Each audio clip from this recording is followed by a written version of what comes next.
Episode 1. The First Rebirth. I wasn't sent here to perform miracles. They told me it was just a routine assignment, a remote church in the Carpathian Hills, abandoned for years, meeting basic restoration, no congregation, no choir, no glory. But the moment I stepped through the warped wooden doors of St.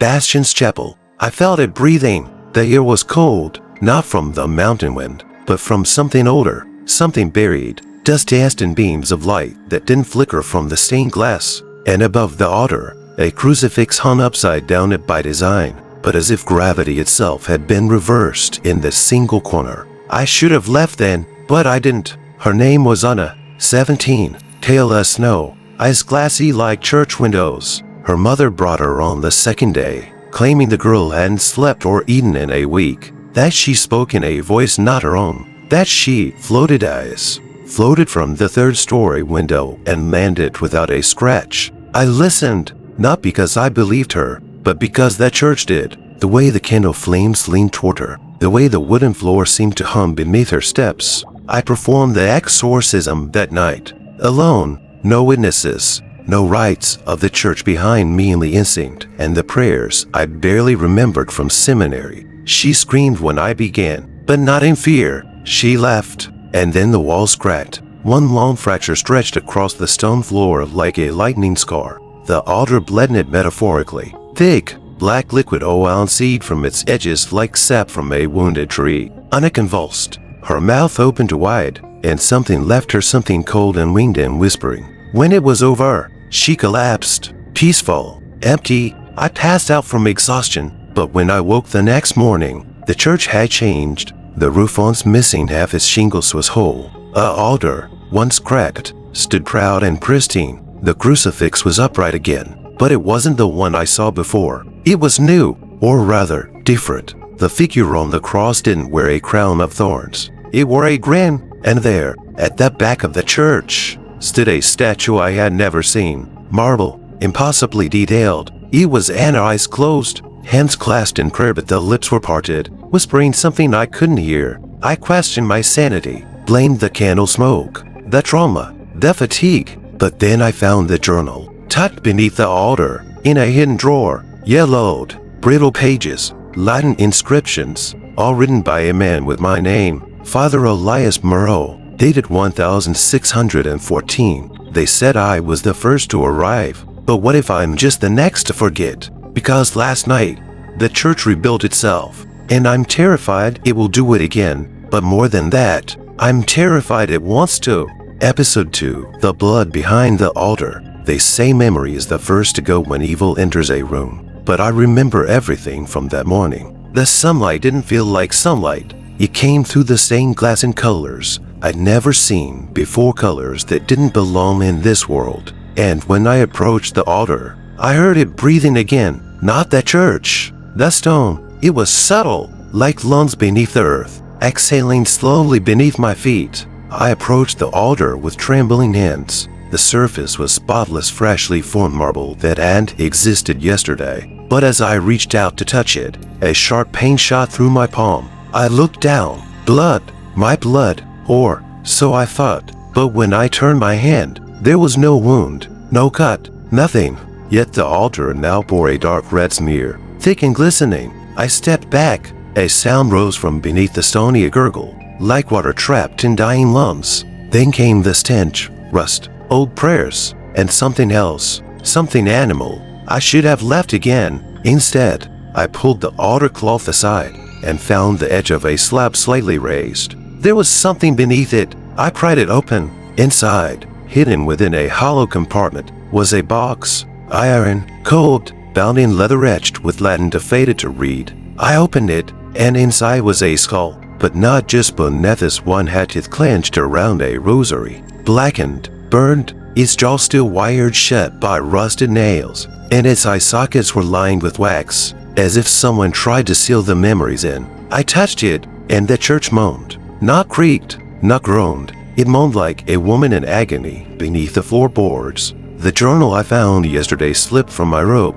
It fell open to a page I hadn't seen. Second exorcism. He would not leave the priest, so the church took him instead. The priest, Whose skull was this? Was it the writer? Was it me? And why was the rosary bitten in half? I wanted to put the skull back, to seal it and forget, but when I looked up, the statue of a knave, one that hadn't been there before, was now standing closer, not physically moved, but recarved. Now her hands weren't folded, they were reaching out toward the altar, and her mouth, no longer closed, it was open, smiling. I ran outside for air, but when I turned back, the door slammed shut behind me, and the church bells rang 5 times. There's no bell tower here, not one that should function, not one I can see. That night, I didn't sleep. I sat under the moonlight with the skull in my lap, unsure what scared me more, that the church was rebuilding itself, or that it was doing so with memories it shouldn't have.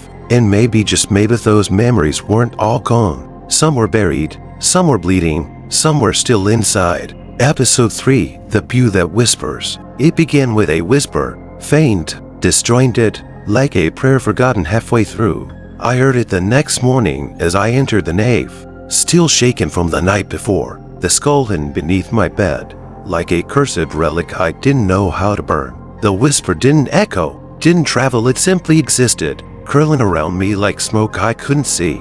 I stood still. Then I heard it again, confiteor, T, Domini, Latin, a confession. I turned my head slowly. The pews were empty. Dust-lace sunlight streamed through the stained glass, casting crimson and violet rivers across the stone floor. But the voice was real, too real. Forgive me, it said, this time in English. My stomach twisted. It was my voice. I walked down the aisle, cautiously, like I was stepping through a battlefield I didn't remember creating. The whispers grew loud in it all at once, but from a specific pew, 4th row, left side. It looked ordinary, but when I Saturday, everything changed. That air around me grew heavier, colder, though it creaked not with pressure, but with something alive shifting within. Then came the whisper again, right against my ear this time. You left her in the river. I frowned. See, it couldn't be. You let her drown because you were afraid they'd see her in your arms. I stood up in a panic.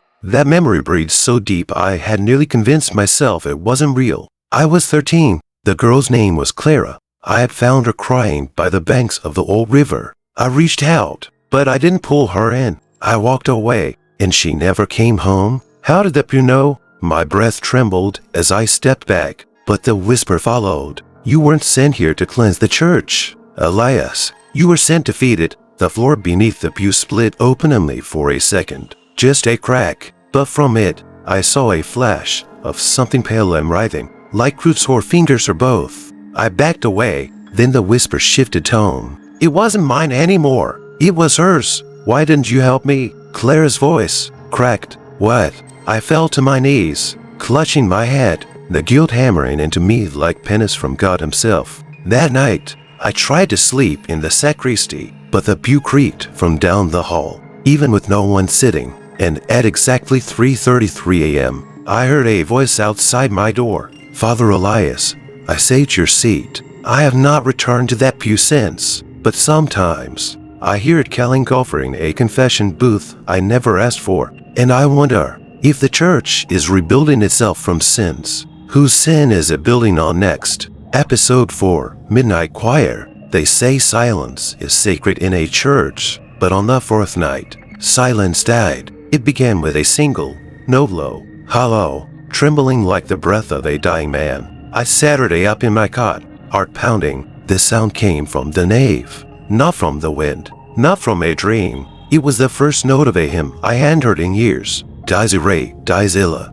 I rose, barefoot, the stone floor biting at my skin. The hallway pulsed with unnatural warmth. Every candlelight snuffed out earlier now glowed faintly, as if someone else had lit them in reverence. But that church was empty. I knew it was empty. I stepped into the sanctuary, and the choir was waiting, not of people, of shadows. They stood in the loft, black figures cloaked in robes that didn't sway with movement. Because they didn't breathe, I couldn't see their face, only the faint shimmer of mouths opening in perfect unison. Quantus tremor as futurist. It was beautiful and wrong. Each note hung in the air too long, echoing not off walls, but into my bones. I tried to speak, couldn't. My throat closed. My tongue felt nailed in place. The hymn wasn't sung for God. It was sung to wake something. I backed away, nearly tripping over a pew. Then came the bells. 3 slow tolls, but there is no bell tower here. And still, they rang. The choir's song shifted, growing faster, fevered. The Latin fractured, broken into syllables I couldn't translate but understood all the same. Each phrase like a blade carving into memory. One of the figures descended from the loft without walking. It drifted, like smoke wrapped in cloth. As it approached, I saw its face for the first time. It was mine, but older, rotting, eyes hollow, sockets announcing something thick and gray. I fell back in horror as the shadowless reached toward me with a hand that was not a hand, just void. And then the choir stopped. Instantly. No echo, no breath, just silence again. The figure smiled with my mouth and whispered, "You're not conducting the exorcisms, Father. You're rehearsing them." And just like that, gone. The loft empty, the candles dead, but the air still vibrated with that final note. And it's still there. Every time I close my eyes, I hear that choir, practicing, waiting, not for an audience, but for a conductor. I boarded the loft shut. I refused to go near it, but tonight, I swear I heard them again. And when I checked the church registry, something I hadn't dared open before, I found a list of names, all crossed out, except one, Elias Moreau, and beside it, scribbled in blood red ink, "Final performance pending. Episode 5, the baptism that burned her." She arrived wrapped in white, swaddled in lace that had yellowed from time and fear. The mother didn't knock. She pushed through the chapel doors as if something was chasing her. Her eyes were wild, red-veined, but not with sorrow. With warning, "I want her baptized," she whispered, thrusting the infant toward me. Now, before midnight, the baby didn't cry, didn't coo. She just stared, eyes wide, unblinking, not like a child, like a witness. "I'm not authorized," I began. "I need the bishops." "She was born in the 13th hour," the mother hissed, "and her shadow doesn't match her body anymore." I paused, because I had seen that once before. The basin was cracked, water stagnant since before my arrival. But as I poured fresh holy water into it, the scent shifted into the clean stain of sanctity. But something metallic, the water shimmered like oil. I held the child above it, fingers trembling. She weighed almost nothing. Her skin was cold, like marble that hadn't yet been kissed by breath. The moment I lowered her head into the basin, the room screamed. Not the baby, not the mother, the room. The walls groaned, which splintered, and the crucifix above the altar snapped at the neck, landing with a thunderous crack. The water bubbled, hissing like acid. The child convulsed and a symbol appeared across her chest. 3 circles, interlinked, burning. I pulled her out. Steam rose from her skin, but she didn't cry. Her eyes locked with mine, and for a moment, I couldn't move, because in those eyes,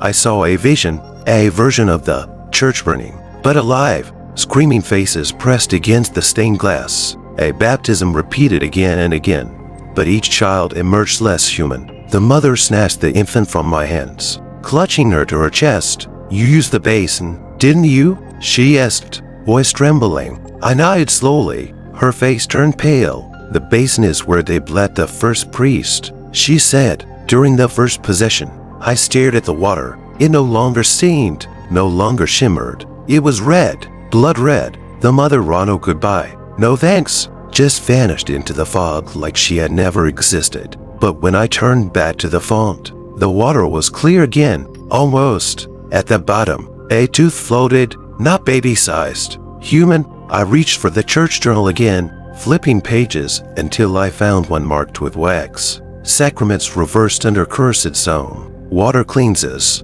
blood seals, do not mix the rites. But it was too late. The next morning, the font was gone. In its place stood a statue anew again, smooth, white, silent. It was the baby, marble eyes looking down into a dry basin. And between her lips, carved into stone, were the 3 interlinked circles. The church had rebuilt again, but this time, it remembered her name, and I didn't even ask for it. Episode 6, Confession of the Wall. Walls shouldn't speak. They're meant to hold secrets, not spill them. And yet, on my 6th night in the church, one of them broke its vow of silence. It began with a draught cold and deliberate brushing across my face as I passed the west transept. There were no windows open, no breeze outside, but the chill carried with it the scent of damp stone and incense, long since burned away. I stopped. There, tucked behind an old rack of hymnals, was a wall I hadn't noticed before. Strange, I had walked that corridor a dozen times, but this section felt new, or rather, recently uncovered. The stones were smooth, too smooth, as if they had been scrubbed, or perhaps licked clean. I moved closer. That's when I heard it. Ego some key fui, a key finger, Latin, whispers, coming from inside the wall. I pressed my ear to the cold stone, foolishly thinking it might be a trick of the mind. But the moment my skin touched it, I was somewhere else, not in place, in memory, not mine, someone else's. A priest told her, awing, his hands soaked in holy oil, stood in this very church, screaming, not words, names. He clawed at the wall, nails tearing off, and blood smeared into the cracks. I blinked, and I was back, but now the wall had changed. Etched into the stone, faintly glowing, was a name, Father Elias Moreau, not mine. The other one, the one from the journal, the one from 1614. And below it,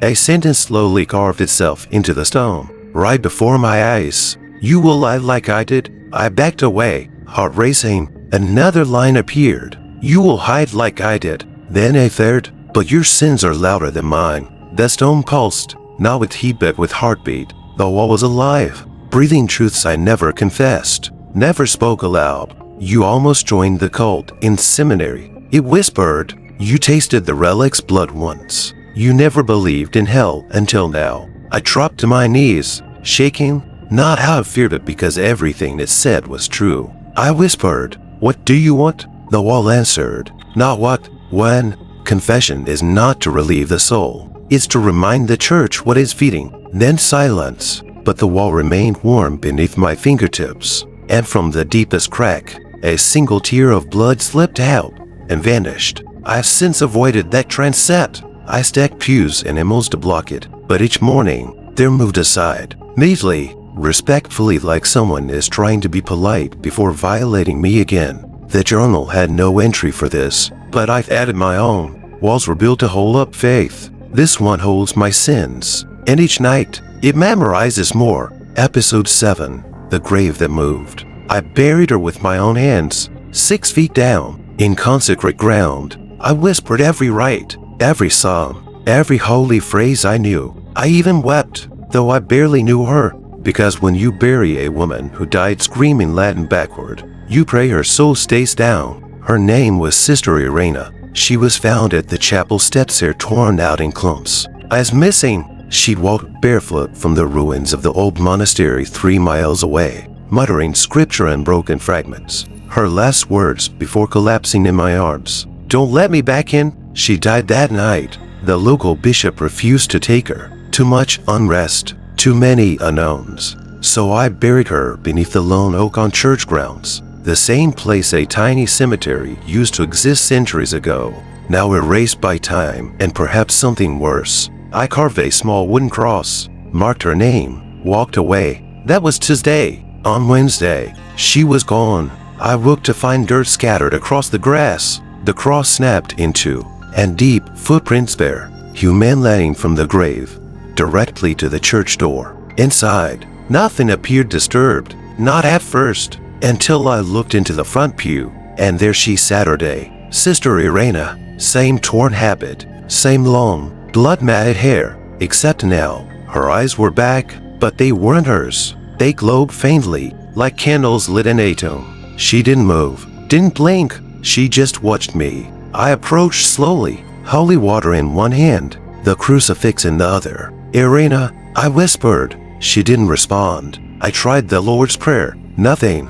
Then I noticed her fingers were twitching, small, repeated motions. She wasn't praying, she was signing. I recognized the shape of the letters, though I hadn't seen them in years. Latin, Ode, rhythmic, Requiem non accepta, rest not granted. The church pulsed. A thud echoed beneath the floorboards, like a giant heartbeat trying to sync with mine. I stepped backward. Irena tilted her head, Her lips parted slightly, and she smiled, not cruelly, not warmly, like someone who knew something I didn't. Then she crumbled, right there. Her body fell apart into dust, like dry paper consumed by air. No scream, no drama, just gone. Only her robe remained, folded neatly across the pew, and beneath it, a note, written in my handwriting, but I never wrote it. 1 down, 13 to return. That night, I couldn't sleep. I checked the grave. It had refilled itself. The cross was no longer broken but burned black,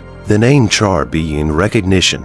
The journal offered no help, only one cryptic line, scribbled at the bottom of an unrelated entry. She was the first to rise. Now every morning, I check the pews, and every morning, I count the seats. 4 rows, 7 on each side, but one seat always feels warm, like someone just left, or is about to sit back down. Episode 8, The Window That Sees Tomorrow. The church has 12 stained glass windows. Each one depicts a saint. I can't name bodies twisted in gestures of agony. Halos cracked, eyes turned upward as if even heaven had refused to answer, except for the one above the confessional. That one shows nothing, just deep red glass, faceless, abstract, a void framed in color. I used to avoid looking at it. Now, I can't stop. It began after I buried Sister. It rained again. On the following morning, I entered the nave and found the church bathed in an unnatural glow. Not sunlight, something richer, darker, like blood diluted with wine, and it came from that window. At first, I thought it was just the rising sun filtering through, but then I saw it move. Shapes, silhouettes, my own silhouette. It stood in the window, flouncing mid-kneel, crucifix in hand. But the most disturbing part, I wasn't wearing what I had on. I was in black robes I'd never worn, with a burn across my left cheek, and in the image if I looked closely enough he was screaming. I blinked. It vanished. I told myself it was a trick of the light, until the next morning, when I saw another scene, me, this time lying prostrate before the altar, blood pooling around my hands. Behind me, the choir loft was alight with fire that burned silently. No one else was in the church, and yet someone was watching me from the window itself.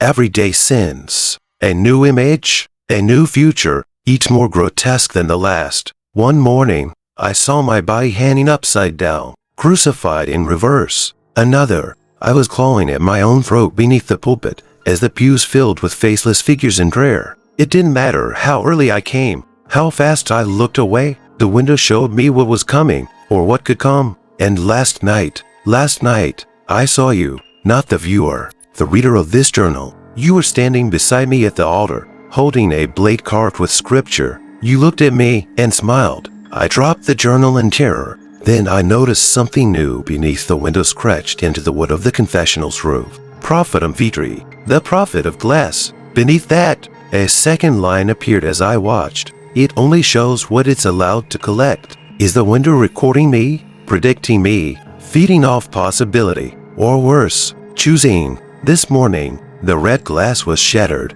not scattered on the floor, just gone, as if it had never existed. In its place is a clear pane, and behind it, a mirror. It doesn't reflect the church. It reflects the next image. I haven't dared look again, because today, I woke with a new mark on my cheek, a fresh, red burn, just like the one I saw in the window days ago. Episode 9, The Organ That Screams. I once believed the church organ was broken. Its pipes were rusted, its keys chipped, half of them silent. I never heard it once during all my days in this cursed sanctuary, until last night. It was 3:33 am, the hour that had become a ritual of dread. I was scribbling notes in the journal by candlelight when a sound cleaved the silence. Not music, not harmony, a scream. High-pitched, human, echoing through the rafters like a soul being dragged backward through time. I frowned. Then came the second, this one deeper, male, wet, choked. It ran out from the choir loft. From the organ, I approached with my crucifix drawn like a blade, unsure whether I meant to exorcise or defend. The staircase to the loft creaked under my feet, each step an accusation. When I reached the top, the air grew heavy, thick with incense that hadn't been burned in centuries. I stepped toward the organ. It was glowing. The keys pulsed faintly beneath a film of dust, as if veins ran beneath the ivory. I touched one gently. A single note emerged, but it wasn't music. It was my voice, screaming, the same scream I released the day my brother died in front of me. I staggered back, heart hammering. By rising, I pressed another key. This time, a woman's, laugh twisted, familiar. Anna, the girl from the first exorcism. I hit another, the moan of Sister Irena. Then another, my own father, whispering my name just before his final breath. Each key, a memory, each pipe, a soul. The organ wasn't broken. It had been silent by choice. Waiting, I slammed the wooden cover shut and turned to leave, but the bench was no longer empty. A figure sat there now, a man in tattered priest robes, head bowed, hands resting calmly on his lap, his face hidden in shadow. Yet every part of me recognized him. Father Elias Moreau, the first one, the writer of the journal. He didn't look up, but he spoke, his voice dry, as if dust had learned to talk. The church plays our regrets over and over until we're ready to confess the one truth we swore to bury. What truth? I asked. He lifted his head, and I saw my own face, older, broken, eyes hollow and gray. That we don't cast demons out, he said. We give them a place to rehearse. Then he vanished, like dust caught in a beam of cursed light. I looked back at the organ. Its bench was empty again, but someone had carved into the wood beneath the keys. Every exorcism is a note. Every scream is a chord. When the song ends, the church will sing it back. This morning, I found new footprints on the loft stairs. Small ones, child-sized, heading toward the organ, but none coming down. And now, sometimes in the silence, I hear a song playing far off in the chapel. Soft, familiar, terrifying. It's not finished yet, but it's building toward something. A crescendo, a final verse, and I think I'm the one who's meant to sing it. Episode 10, The Cross That Melted. I've carried the same crucifix since my ordination. Simple, iron, cold, a gift from my mother, blessed in the Basilica of St. Peter. I believed it all power not in its metal, but in its memory, until it melted in my hand. The 10th exorcism came without warning. A man was found crawling at the edge of the chapel grounds, nails torn, skin blistered with strange, spiral burns. The villagers wouldn't enter the church. They left him outside, like a curse laid at my doorstep. I brought him in. He didn't speak, just stared. His eyes rolled back into a white that wasn't blindness, but something worse. His mouth moved constantly, forming syllables that belonged to no known language. I didn't wait for permission. I began to write. The moment I pressed the crucifix to his forehead, he went rigid, and then the iron began to sizzle, not from body heat, from something inside him. The crucifix grew hot, impossibly hot. I tried to drop it, but my hand wouldn't open. My flesh blistered around the metal, fusing to it. He grinned and spoke clearly, perfectly. He never died on it. Father, not here. The metal liquefied, ran between my fingers like mercury, and dripped onto the floor hissing as it touched stone. When it was gone, I stared at my palm. A new mark had formed where the cross once pressed. Not a crucifix. 3 lines, curved into a spiral, a sigil I had seen only on the deep in the journal of the first Elias Moreau. The possessed man collapsed, unconscious, but that church shifted. I watched it. The crucifix above the altar had changed. The body on the cross was no longer Jesus, it was me. Mouth agape, eyes hollow, chest carved open, ribs exposed like an offering. I blinked and it was gone, but the wall behind the altar had cracked open. Just slightly, just enough to see what lay behind it. A symbol, the same spiral sigil from my burned hand, stretching across the stone like a black vein. It pulsed on slowly as if acknowledging me. The journal fell open that night on its own, a page I hadn't turned to. The crucifix is not the center, it's the disguise. The spiral is older. The first church was not built on faith, but on containment. I understood, and every time I performed an exorcism, I wasn't banishing evil, I was awakening something beneath. The melted cross wasn't a failure of faith, it was a rejection, a correction. This church was not built for salvation. It was built to rehearse damnation. Tonight, I lit every candle I could find. trying to push the shadows back. But when I passed the mirror beneath the broken stained glass, my reflection didn't hold a cross. It held the spiral, glowing, moving, and I swear, in the flicker of the candlelight, it was smiling. Episode 11. The room that wasn't built. There should not have been a door behind the pulpit, not in any blueprint, not in the original plans I found buried beneath floorboards, not even in the sketches hand-drawn by Father Elias Moreau in 1614. And yet this morning it was there, rusted, arched, breathing. I swear it breathed, in and out, like the ribs of a sleeping beast. A small brass handle pulsed faintly beneath a thick layer of dust, as if waiting to be touched. I hesitated. Everything in me screamed don't. But the church had never asked what I wanted. I turned the handle. The door creaked open, revealing a corridor narrow and impossibly long. It didn't feel like the rest of the church. It felt older, not ancient in time, but ancient in concept, like something designed before architecture had language.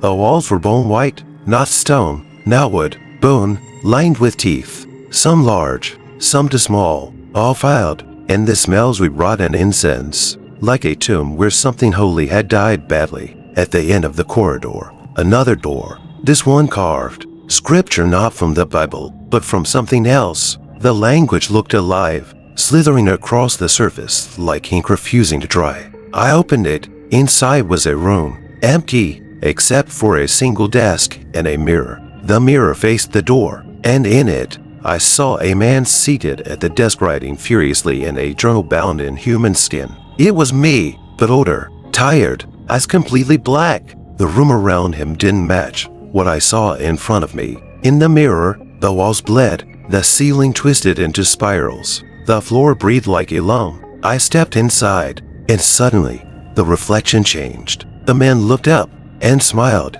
Then he spoke at you only in the mirror. I tried to build a church, Elias, but you built a mouth. I turned around. The room was shrinking, the walls pressed inward, the door was gone, and the mirror began to drip thick, black ichor that pooled at my feet and hissed where it touched the ground. Then came the voices, not from the room, from beneath it, chanting in that same tone. I couldn't read but somehow understood. I pressed myself against the wall, heart pounding, and to reach faintly into the bone I saw a message, one I hadn't written, but signed in my handwriting. This room wasn't built. It remembered itself. Every light told in this church becomes a brick. I don't remember leaving. I woke at the altar, robes soaked in something that smelled like ash and old salt. The door behind the pulpit, gone, vanished, but in its place, a crack, thin, straight, pulsing like a heartbeat, and from it, I heard scratching, not clawing, writing. There's a room beneath this church that was never built, only confessed into existence, and I think every sin I've ignored has given it shape, and soon, it will have enough. Episode 12. The final rebuilding. I set the church on fire at precisely midnight, not out of rage, not out of fear, out of mercy. The flames caught quickly. The pews, soaked in centuries of incense and secrets, burned like parchment. The altar moaned as it split in two, exhaling a final puff of black dust from its hollow core. The crucifix screamed, not wood, not symbol, something deeper, older, aware. The choir loft collapsed in silence and no music, no chant, only the soft collapse of voices that had never been human. I watched from the hill, alone. The villagers never came. The bells didn't ring. The church died quietly, the way a secret dies when there's no one left to believe it. By dawn, there was nothing left. Ash, charcoal bones, silence. I fell asleep under a dead tree. The journal clutched to my chest like a final prayer. But when I opened my eyes again, the church stood tall, whole, clean, rebuilt. Not as it was, but worse. The walls were smoother, the glass darker. No dust, no decay. It didn't look restored, it looked newborn, as if I had not destroyed it, but baptized it. I approached in disbelief. My feet dragged. The ground beneath me was no longer gravel, it was marble, warm to the touch, and humming. The doors opened before I touched them. Inside, the sanctuary had changed. No more statues, no more symbols of saints or saviors. Only the spiral, etched into every surface, painted into the stained glass. coiled around the pulpit like a snake ready to strike. The pews were full. I frowned. See, they weren't people. They were them. Anna, Irena, the crawling man, the shadow of myself, the faceless choir, all seated, silent, watching me as if I'd kept them waiting too long. And at the altar sit him, Father Elias Moreau, the first, the last, me. He extended his hand. Welcome home, he said. I didn't respond. He turned to the congregation and began to speak, but not with words. With memory, each syllable pierced my skull like a needle threading through forgotten guilt. I dropped to my knees. Blood ran from my ears, from my eyes, from everywhere. And yet, I understood the truth. I was never here to purify this church. I was here to complete it. Every exorcism, every rite, every confession and scream and burning prayer. They weren't cleansing it. They were feeding it, rebuilding it, not for faith, for a rifle. The final line of the journal wrote itself before my eyes. On the back of my own hand, carved by unseen fingers, the church was not waiting to be saved. It was waiting to be born. And I was the last stone, the cornerstone. I hadn't left the church since. There are no doors now, only walls that breathe and spiral and sing. Tomorrow, the congregation grows. And when they enter, they won't remember the fire, only the sermon and the man who delivers it. Epilogue, the door that opens only once. They say the church is open again. I've heard the stories. From travelers who pass through the village and never return. From postcards with no handwriting. From voices in static phone calls that drop dead the moment I answer. They say the bells ring now, not on the hour, but when someone lies. That if you walk past its gates and carry a secret too long buried, the doors open before you knock. Just once. Only once. They say the priest inside has no eyes. That he speaks in riddles carved into the flesh of his tongue. That the altar bleeds wine before the cup is poured. That confessions made within those walls are never heard, only absorbed. And yet, people go. They go because something calls them. Not guilt. Not salvation. Hunger. A hunger to be known by something ancient enough to remember sins older than Scripture. They say a woman entered last Sunday, carrying a child who never cried. She left without him. Said he had found his voice in the choir. The next day, the choir sang in 3 tongues, none of them human. They say a man entered with a rosary of broken beads. When he left, his hands were stitched shut, and the beads had fused to his ribs, like rosary vines. They say no one walks out the same, if they walk out at all. But I know the truth, because I'm writing this not in fear, but in welcome. I am the final Elias Moreau. Not the first, not the only, but the one the spiral chose to remember. This journal will be the last page of scripture the church permits. The next chapter will be written in ash, in teeth, in silence. They will come to confess, and I will listen. Not with ears, with walls, because that's what the church is now. Not brick, not faith. A vessel, a spiraling echo chamber where every unspoken truth finds its shape and builds again. And again, and again. The church is not haunted. It is haunting. It doesn't want forgiveness. It wants to understand what makes you hide. And then it builds around that. So come, open the door. You don't have to knock. Just bring a lie you've lived with too long. The church is listening. And it remembers. Final line. Etched into the pulpit in blood that never dries. Every time you lie to yourself, another brick is placed. Every time you pretend to believe, another window opens. And when you finally scream, really scream, your voice becomes the organ's next note.